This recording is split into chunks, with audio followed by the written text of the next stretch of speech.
বিশ্বনবী যখন দোয়া করলেন, ওই দোয়া যখন সাইয়েদনা ওমর ফারুকের হৃদয়ে স্পর্শ করলো, সাইয়েদনা ওমর ফারুক সব সময় বিশ্বনবীরে ফলো করতে আরম্ভ করলেন। বিশ্বনবী ডানে গেলে লুকিয়ে লুকিয়ে ওমর ফারুক ডানে যায়, বিশ্বনবী বায়ে গেলে লুকিয়ে লুকিয়ে ওমর ফারুক বায়ে যায়। বিশ্বনবী একবার মসজিদুল হারামে যে নামাজ পড়তে শুরু করলেন, ওমর ফারুক তখন বিশ্বনবীর পিছু পিছু ছদ্মবেশে পেছন থেকে যে বিশ্বনবী কিভাবে নামাজ পড়ে দেখতে শুরু করলেন। বিশ্বনবী ইন দা মিন টাইম এশার নামাজে আল হাক্কাতুমাল হাক্কা তেলাওয়াত শুরু করে দিলেন। আল হাক্কাতুমাল হাক্কা তেলাওয়াত শুরু করে দিলেন। তেলাওয়াত করতে করতে বিশ্বনবী যখন তেলাওয়াত করতেছে, ওমর ফারুক এরকম দুলতেছে আর মজা পাচ্ছে। ওমিয়া বিশ্বনবীর কণ্ঠ বুঝি আমার মতো কণ্ঠ, আপনার মতো কণ্ঠ, আহমদ বিন ইউসুফের কণ্ঠ, আব্দুল বাসিতের কণ্ঠ না? আহা, বিশ্বনবীর গলায় যে কি সুরের ঝংকার আল্লাহ দিয়েছেন, কি সুরের লহরী আল্লাহ দিয়েছেন, একবার যে শুনতো পাগল হয়ে যেত। আল্লাহু আকবার। বিশ্বনবী সূরা হাক্কা মন্ত্রমুগ্ধ তেলাওয়াতে, মন্ত্রমুগ্ধ সুর দিয়ে, মন্ত্রমুগ্ধ কণ্ঠ দিয়ে তেলাওয়াত করতে লাগলেন। এশার সালাতে ওমরে ফারুক দুলতে লাগলেন। ওমরে ফারুক যত শুনেন অবাক হয়ে যায়, যত শুনেন অবাক হয়ে যায়, যতই শুনে অবাক। কিরে? কারণ তিনি আরবি ভাষা বুঝতেন। এত সুন্দর শব্দের গাঁথুনি, এত প্রাঞ্জল বর্ণনা, এত সুন্দর অন্তমিল, এটা কবিতা না হয়ে পারে না।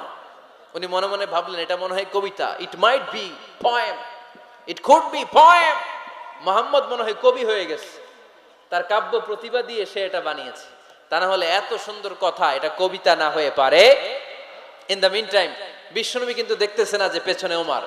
বিশ্বনবী তেলাওয়াত করছিলেন। ইন দ্য মিন টাইম বিশ্বনবী পড়ছিলেন, ওমা হুয়া বিকাউলি শাইরিন কলিলাম মা তুমিনুন। এই আয়াতের অর্থ হলো, এটা কোনো কবির কথা নয়, খুব অল্প সংখ্যক লোকই তোমরা ঈমান আনো। সুবহানাল্লাহ পড়ে। এটাকে বলে কোইন্সিডেন্ট। কোইন্সিডেন্ট, হুট করে অনেক সময় মিলে যায়। যায় কি যায় না? আপনি একজনের কথা ভাবতেছেন ভাবতেছেন, বাজারে গেলেন, বাজারে যেই দেখেন ওই লোকটা দাঁড়ায় আছে, এরকম হয় কি হয় না? কোইন্সিডেন্ট। ওমরে ফারুক মনে মনে যেটা ভাবতেছে ওই কথা দিয়ে বিশ্বনবী তেলাওয়াত করতেছে। আল্লাহু আকবার।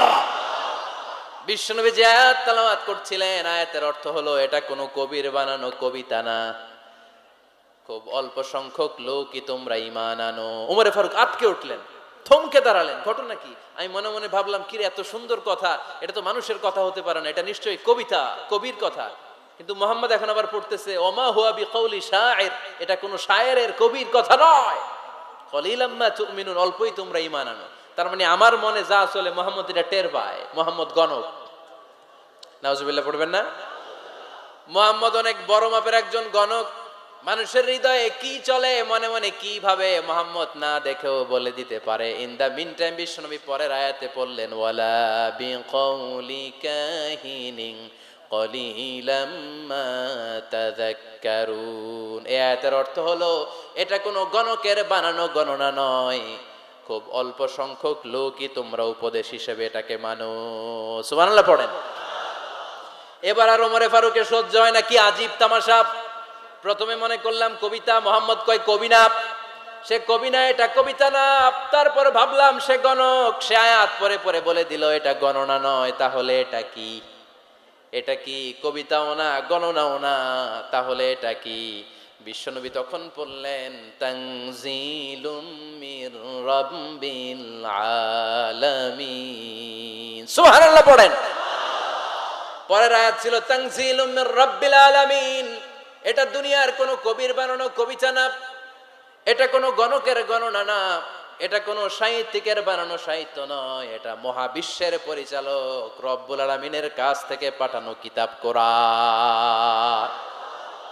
সূরা হাক্কার ধাক্কায় ওমরে ফারুক কাইত। প্রথমে ধাক্কাটা লাগলো যে দোয়া। বিশ্বনবী তাহাজ্জুদে কেঁদে দোয়া করলেন, আল্লাহ হয় আবু জাহেলরে দিবা, নাইলে ওমররে দিবা। ওই দোয়া ওমরে ফারুকের হৃদয়ে ছোঁয়া লেগেছে। এরপরে হাক্কা, সূরাতুল হাক্কা দিয়ে দিলে এক ধাক্কা।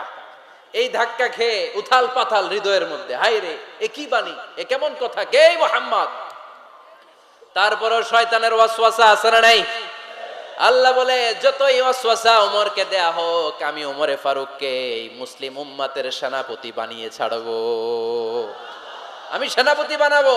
এবার 3 নাম্বার ডোজ। ডাক্তারের কাছে গেলে প্রথমে দেখবেন সিম্পল ডোজ দেয়, নরমাল ওষুধ, এটাতে কাজ না হলে ডোজ বাড়ায়, একেবারে কাজ না হলে অ্যান্টিবায়োটিক মারে, আছে না নাই? আল্লাহ প্রথমে দোয়ার ছোঁয়া লাগালেন, তারপর সূরা হাক্কা দিয়ে ধাক্কা মারলেন, এরপরে রব্বুল আলামিন বলেন এবার 3 নাম্বার ডোজ সূরা তহা দিয়ে আমি তোমার হৃদয়টারে উজালা বানায় দেব রে ওমর। শয়তান